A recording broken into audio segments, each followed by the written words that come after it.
The numbers don't lie. The algorithm doesn't feel emotion. The WTA live ranking system has no concept of nationality, no capacity for pride, no ability to understand the weight of what it just produced.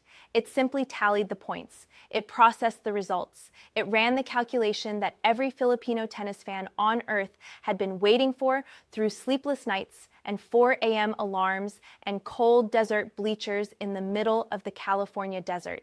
And then, with the clinical indifference of pure mathematics, it updated the screen.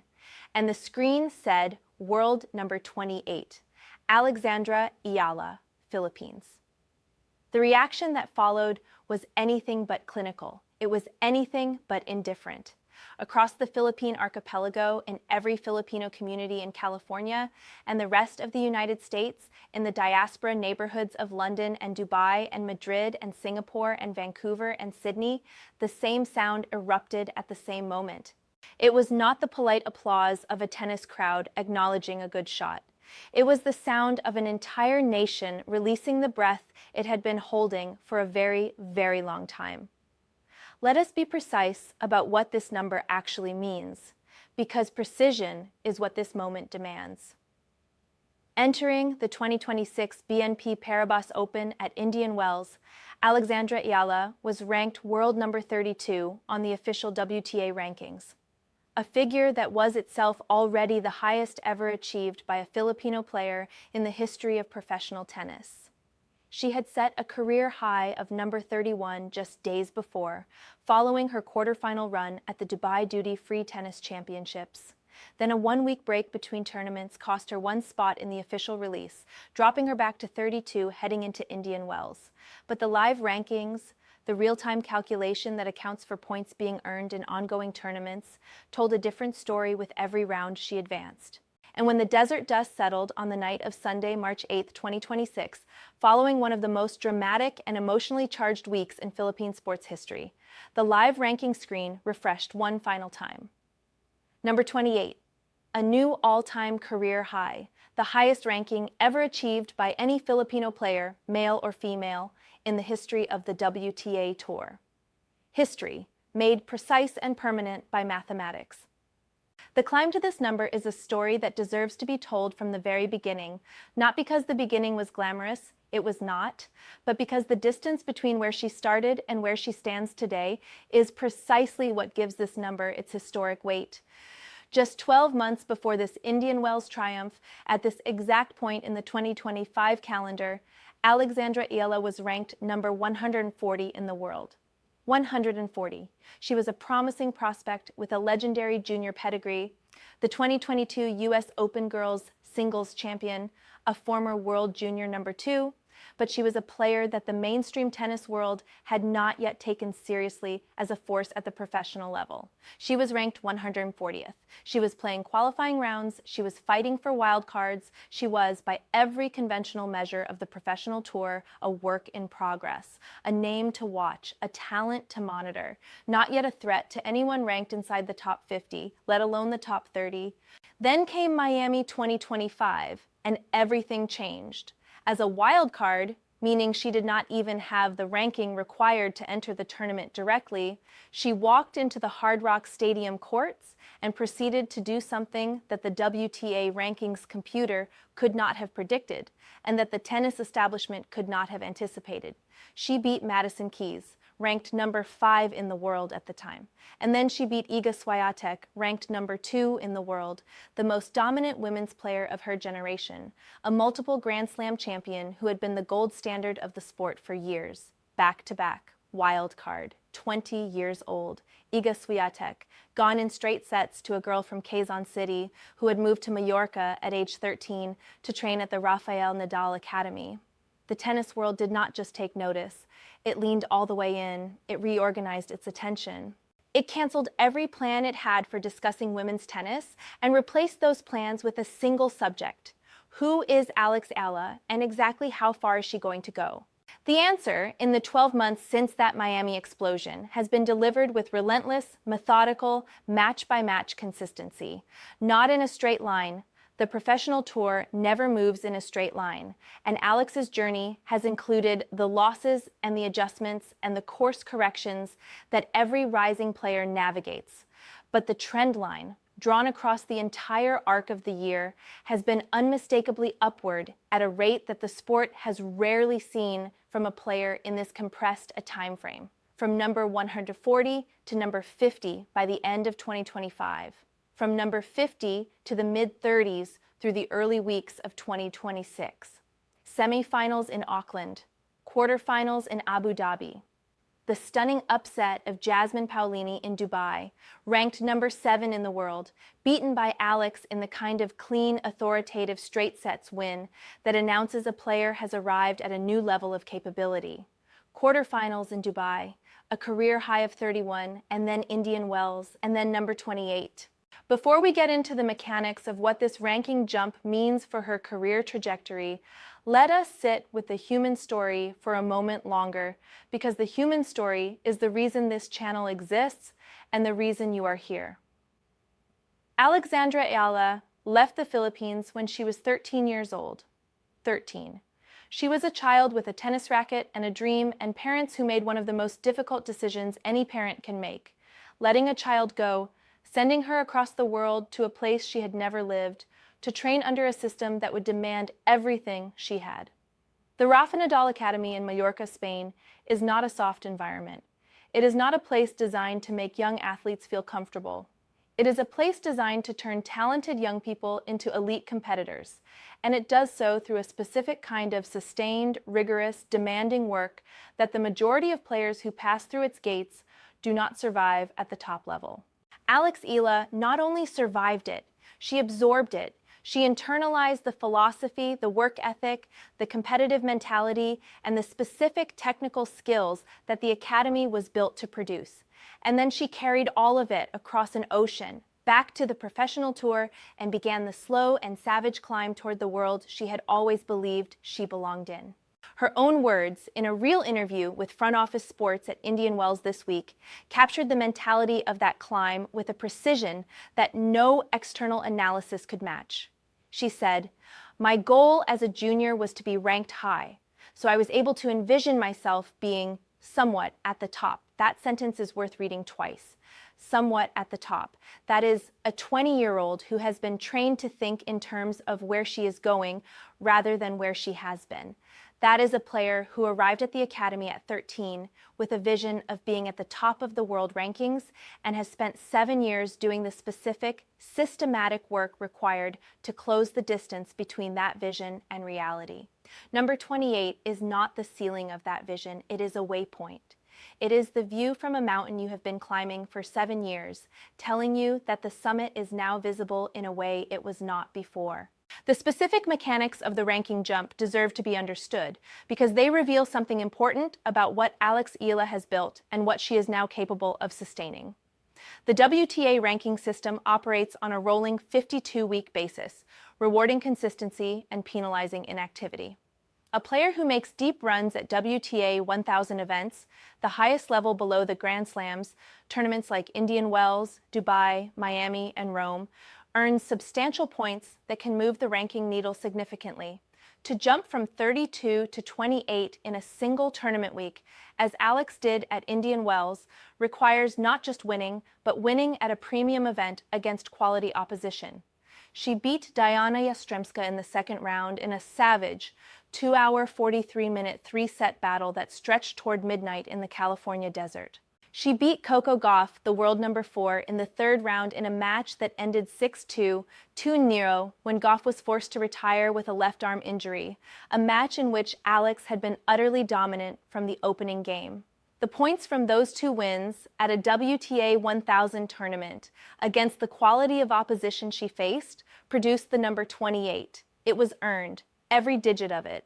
Now let us talk about what the number 28 actually unlocks, because the technical ramifications of cracking the top 30 are genuinely seismic for the practical reality of Alex Eala's professional career. At world number 28, she is now directly seeded into every Grand Slam event for the foreseeable future, meaning she will no longer face a top 5 player in the first or second round of Roland Garros, Wimbledon, or the US Open. The Grand Slam draw is constructed so that the top 32 seeds are protected from meeting each other until specific rounds, which means Alex's path through the early rounds of the upcoming major events just became significantly more manageable. For a player whose ultimate ambition is not just to crack the top 30, but to compete for Grand Slam titles, this seeding protection is not a small convenience. It is a structural advantage that can change the entire trajectory of a tournament run. The financial dimension of this ranking milestone is equally real and equally significant. At number 28, Eala occupies a tier in professional tennis, where the prize money from main draw appearances at major events compounds dramatically, where appearance fee negotiations shift from requests to expectations, and where the commercial landscape of sponsorships and endorsements changes in ways that the pure tennis statistics cannot capture. She was already operating at an elite commercial level. Her Nike deal, her growing Instagram following of nearly 1 million, her documented status as the most commercially impactful player at the Indian Wells tournament, based on digital engagement metrics that dwarfed players ranked above her in the top 10. But the ranking confirmation matters to the business side of sports in ways that are deeply real. Brands want the validation of the number. Tournament directors want the seeding certainty of the number. The number 28 is not just a personal milestone. It is a professional credential that opens doors that were previously locked.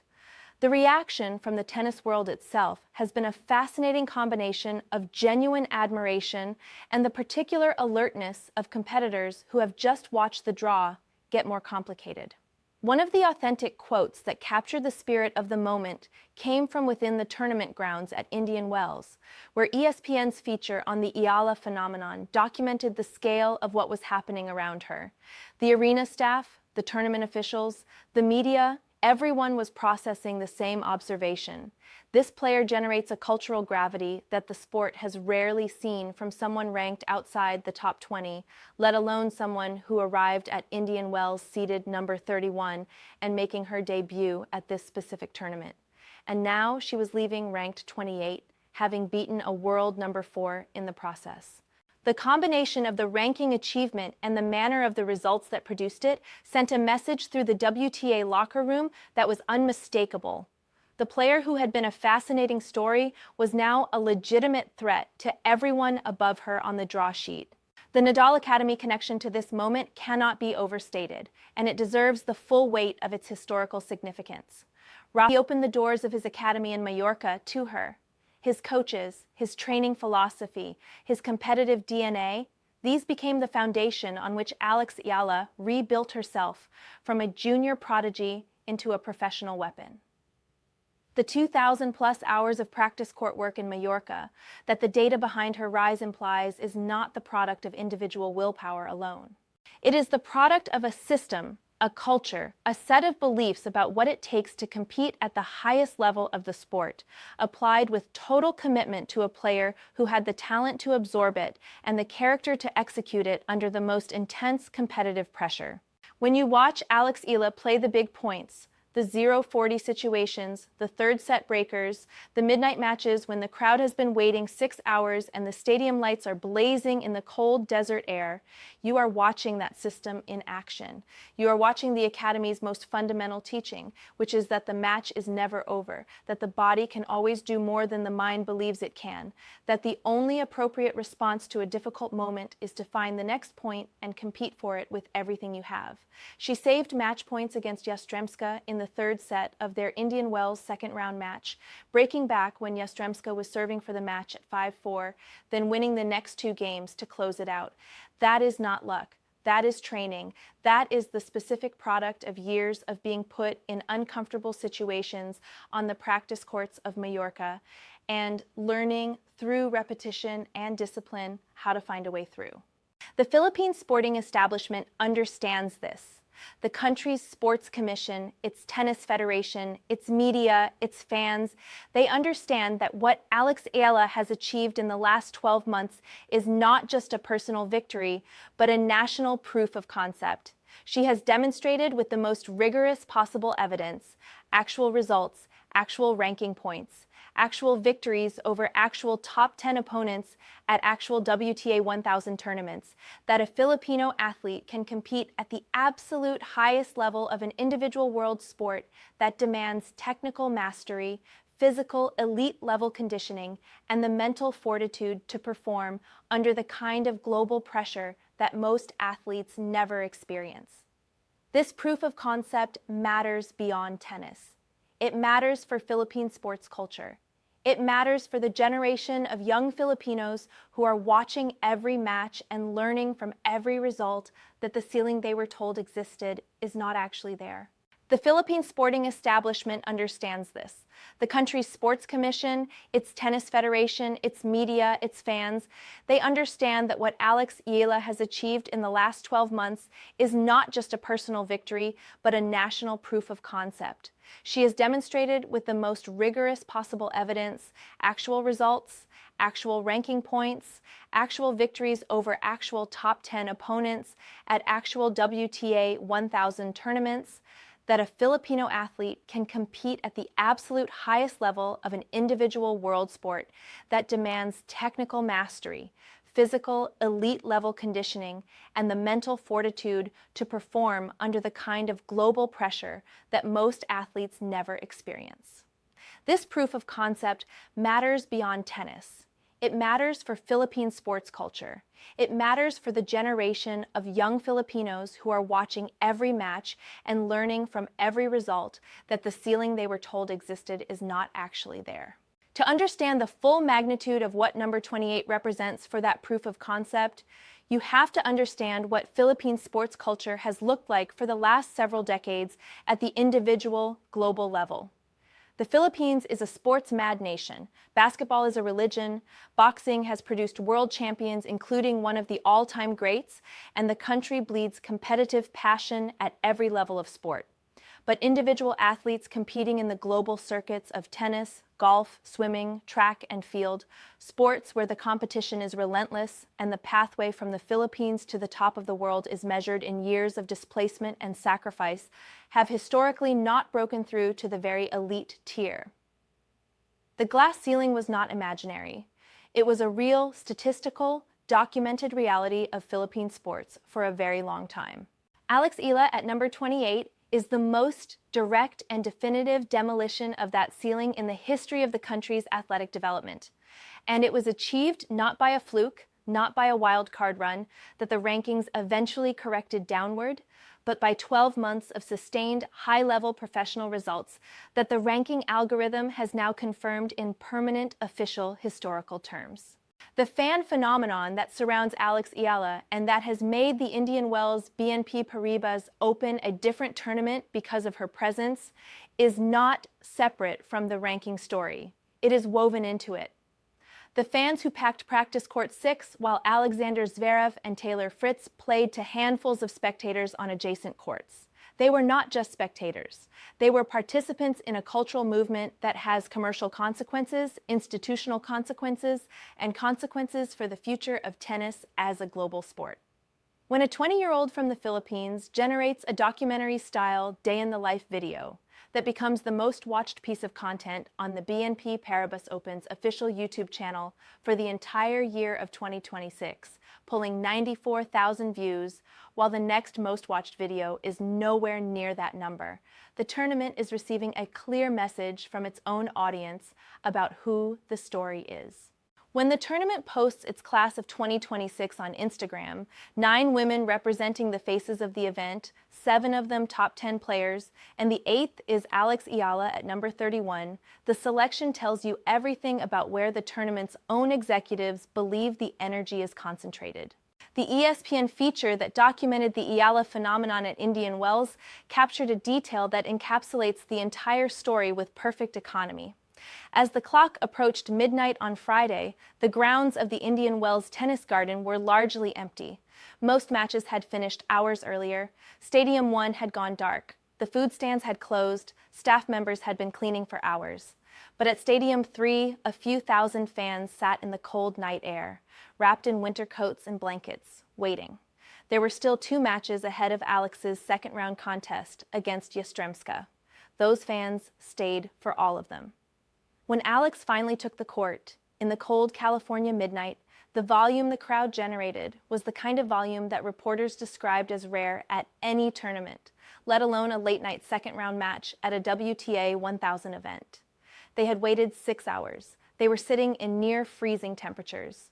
They were covered in blankets and draped in Philippine flags. And when she saved match points in the third set and found a way to win, the sound those fans made carried across the empty grounds of the most prestigious tennis garden in the world, like something you do not hear at tennis matches. You hear it at championship fights. You hear it at Olympic finals. You hear it when a nation needs a moment and gets one.